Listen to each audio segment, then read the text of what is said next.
that the former CS for Interior was invaded with a garrison or a battalion of unidentified people.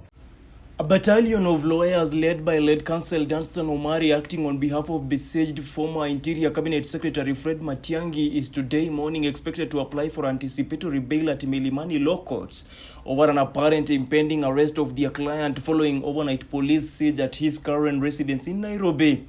The Informer Media Group has established Matiang'i will seek to make the application today morning.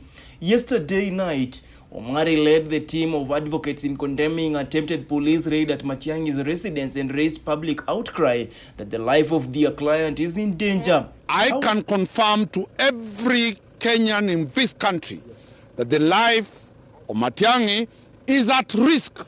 However, in a sharp twist of events, Inspector General of Police Japhet Koome has said that neither were police officers sent to Matiang'i's house nor his office aware of such sanctioned operation. Interestingly, Matiang'i and his lawyers have not presented any CCTV footage depicting such an attempted raid by the claimed officers.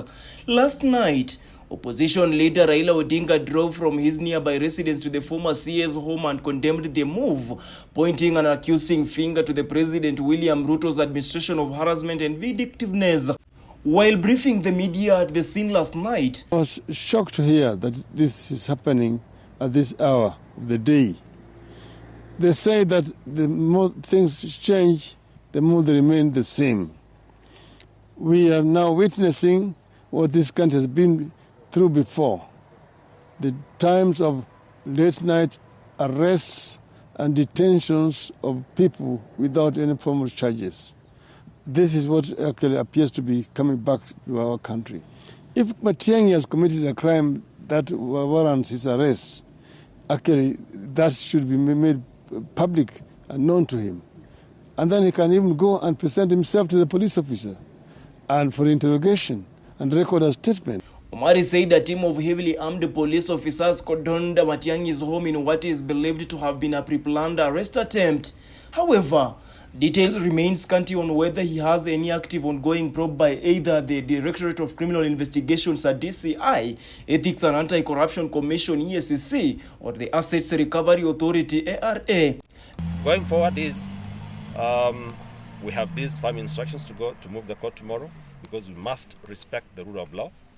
We're going to court tomorrow for anticipatory bail, including, because we are told there are pockets of information that we have, that the entire cabinet, including the former president, are going to be swept in this raid. In 2018, Senate County Public Accounts and Investment Committee CPIC parliamentary report recommended that two top senior officials be held responsible for the loss of 1.5 billion shillings Ruaraka land payout. CPAIC also recommended investigations be launched against Matiang'i and the then who is also the current Education Principal Secretary Belio Kipsang. CPAIC also criticized Matiang'i and Kipsang for ignoring the recommendations of a report of the Ministry's Quality Assurance and Standards Assessment that established the land was public. The committee recommended the Directorate of Criminal Investigations DCI, Director of Public Prosecutions DPP Nurdin Haji, and the Ethics and Anti-Corruption Commission to investigate within 3 months circumstances that led to Matiang'i and Kipsang to ignore the ministry's report. CPAIC report contradicts another done by the National Assembly's Land Committee, which did not make any recommendations on Matiang'i's role in the saga involving Whispering Palms Limited, Afrison Export Import Limited, and Huelands Limited. Raila accused the President William Ruto of witch hunt, saying they are ready to defend any Kenyan, including Matiang'i, from vindictive measures by the current administration. High Court Advocate Omari added that they want to arrest our client or no offense was disclosed. Sought for the reason as to how they have invaded the CS's place. There was no such warrant. There was no warrant of arrest. There's no reason known in law for them to invade private property.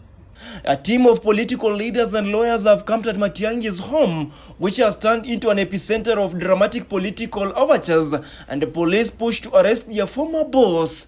Matiang'i made a recent public appearance while accompanying retired President Kenyatta and a host of his former cabinet colleagues when they visited the family of the late counterpart, Professor George Magoha, who will be laid to rest this Saturday at his Umiri home in Ugim. Omari said their client is ready to submit himself and appear before any authority or agency if formal summons are issued against him, but so far no offense has been disclosed against his client. Stanley Lugaria, The Informer, uncovering the truth.